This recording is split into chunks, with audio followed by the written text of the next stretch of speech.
Hi, so today we're just going to go over a little bit of advice and some tips on how to deal with knee pain. So it's a fairly common situation or common problem to deal with experience a little bit of knee pain over the course of sort of like your training. Maybe you do running, squats, lunges, all that sort of thing. And what happens is that you get a build-up of tension around the knee. And if you imagine a knee joint kind of works hinged like this. Now, if you've got in sort of extra tension in any muscle areas around the knee, that can cause the knee joint to sit a little bit funny, or it can cause a build-up of pressure where exactly the same as like if I pull my finger like this, well, it doesn't hurt to start with, but if I carry on pulling it all day long, in the end, it's going to get sore and it's going to feel inflamed. So it's kind of a similar situation going on around the knee. Now, obviously, knee pain can be caused by a number of things. So if it's persistent and if it kind of carries on and you're getting kind of a locking or a giving way sensation, then you're advised to get that checked out further. But either way, these exercises or stretches, etc., are going to really help the majority of people because 99% of the time, the problem is just muscular tension. And as soon as you deal with that, the pain goes away and you can carry on and get on with the exercises as normal. So we're going to start with basically just some simple stretches that are going to work over the knee joint. Now, the main one is going to be dealing with the bottom of the quads here and on the IT band. They are major factors of too much tension around the knee. So to start with those, we're just going to do some basic stretches. So we're just going to do a quad stretch like this. Now, it's important to kind of feel the stretch. If you're not feeling it, then you need to bring your knees together a bit more and focus on pushing the knee back a little bit, but at the same time bringing your hips forward and keeping that pelvis rotated anteriorly. So you're trying to push the bottom of your pelvis forward, top of your pelvis back, bottom of your pelvis forward. And that should definitely feel the stretch on the quads. Now, you want to hold these stretches for about 20 to 30 seconds. That gives enough time for just the muscle to release, and you should feel a definite release in that muscle as you're doing it. So that's the first one we're going to do. Now, what we're going to do, we're going to take each area at a time. So some people will actually be able to identify the kind of cause or the main tension around their knee, and you can go specifically and work on that. After you've done a little stretch, take a seat. And what you're going to do is we're just going to do a little bit of self-massage around the top of the knee. So all I'm doing, I was placing my thumb and my finger on the lower quad muscles. And I'm just going to kind of grip them quite firmly and just work round and round. Now, most people should be able to do this to themselves. It's really, really effective. You'll take a great deal of tension out of those lower quad muscles, which are sitting directly over the knee, just above the knee there. So they're going to affect the knee massively. And again, I'd advise doing this for a couple of minutes. Just sit there and work round and round. If you find any real tender spots, work on them in particular, because that's an indication of where the tension is. So really, really get in there, work round and round. I'm not going to sit here for a couple of minutes now and do it, but you get the idea. If you're not on the bony parts, you're on the muscle parts of that lower quad. And just sat there with your thumb and your finger, you should be able to get straight onto those points directly. So after that, notice we're working specifically on the quads at the moment. I'm covering this first because it's 99% of the time it is the main problem. So next up, we're just going to use the foam roller. If you've got one of these, brilliant. If you haven't, I really, really advise getting one. You can get them anywhere nowadays. Supermarkets sell them. Most sort of superstores you'll be able to pick one up in, and they're really, really cheap. I think they're probably like £10 or something for those ones. You can get the more expensive ones in kind of like physio shops and so on, and there's not masses of difference in them. They probably last a bit longer, to be honest, so before they start going a little bit out of shape. That's the main difference. But they all do the job to start with absolutely brilliantly.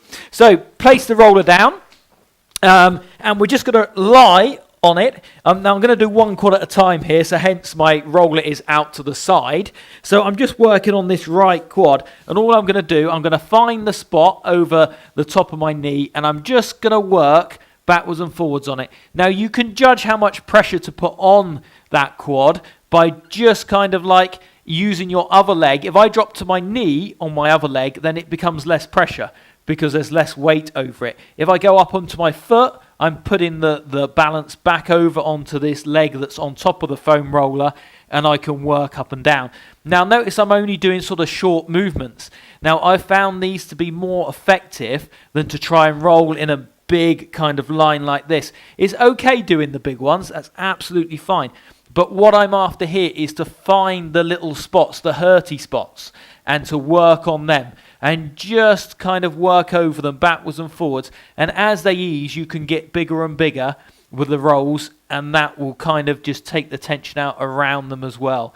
So experiment with that.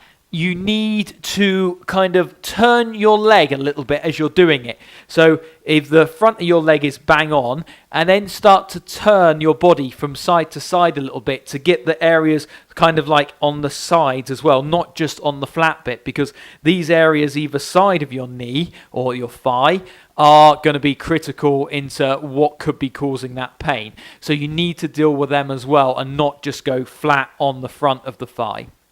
So brilliant, brilliant, brilliant tool this. Really, really advise getting one if you have got any knee pain, and especially if it's been persistent for a few weeks, you really need to get on top of it and deal with it. And I think this is one of the best ways of being able to, if you like, self-treat that sort of thing at home. So the last thing with the thigh is we need to do the IT band. This big kind of band. You've got a muscle at the top, and then it goes down into like a real thick band of tendon, and that can become very, very sort of tight. And because it works down over the knee, its job is actually to stabilize. It doesn't do a lot in terms of function, but it just stabilizes that knee. Now, if you imagine that you could be on your feet, maybe you're running, maybe your job requires you to stand a lot. Now that IT band is going to be rock solid, and you need to break that tension to allow the knee to start working properly again. So again, this roller is absolutely brilliant for that. Again, we're on to the side, and the best way is to bring the other foot up in front and then literally just extend this leg out and just work up and down that IT band. Again, you're going to find areas where it's particularly sore, and that's where you want to concentrate on.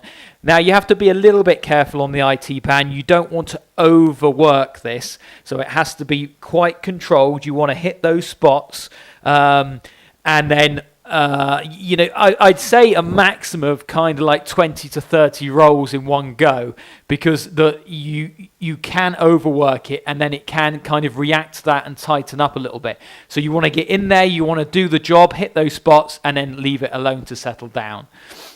So to be honest, they are the most valuable stretches and exercises that you'll do to help that knee pain.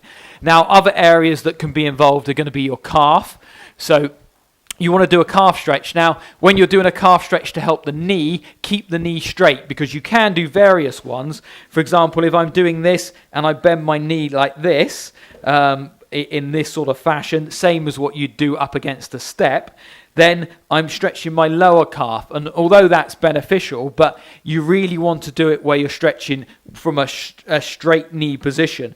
One of the better ways of doing that is this stretch here. So I'm just stepping back, keeping my knee straight, leaning forward into that stretch, pressing against the wall here. That way you're going to get the top of the calf, and that's the area that's going to be affecting the knee. So after that one, again, hold that stretch 20 to 30 seconds and allow it to ease. So to be honest, those are the areas. The hamstrings can play a part as well, so it's always a good idea to stretch them. In my experience, they're probably the least likely area to affect the knee. It's more likely to be the quad or the top of the calf. And the hamstrings can get involved as a secondary factor. So stretch those out too. Of course, you can foam roller on the calf and on the hamstring as well. Absolutely brilliant. But those tips should definitely help those knees to kind of ease up and start working again normally. If you have been doing squats and lunges, I would advise to just back off them a little bit until the knee settles down. Or just do them as a mobilizing kind of warm-up before you do these stretches. So just do maybe 10, just nice and gently, nice and controlled, just to warm the area up. But don't use it as a specific exercise for kind of getting stronger and fitter. Just mobilize those muscles to help warm them up. Hope that's helped. Any problems, give me a shout.